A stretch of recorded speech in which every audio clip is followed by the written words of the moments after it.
Dagdag singil sa kuryente sasalubong sa pagpasok ng taon. Piniyagan ng Energy Regulatory Commission ang mga power generator na kolektahin ang mahigit 3 billion pesos na ancillary services mula sa mga consumer. Kaya sa Enero, nasa tig 12 sentimo kada kilowatt hour ang dagdag singil sa Luzon at Visayas. Nasa 3 sentimo kada kilowatt hour naman sa Mindanao. Mga sasakyang iligal na nakaparada sa mga pangunahing kalsada at mabuhay lanes sa Quezon City, hinatak at tinikitan ng MMDA.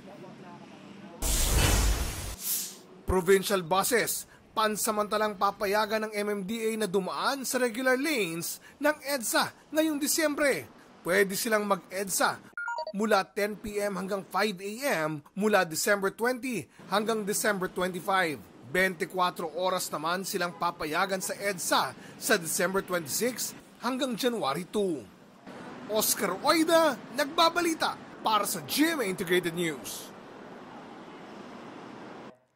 Huwag magpahuli sa mga balitang dapat niyong malaman. Mag-subscribe na sa GMA Integrated News sa YouTube.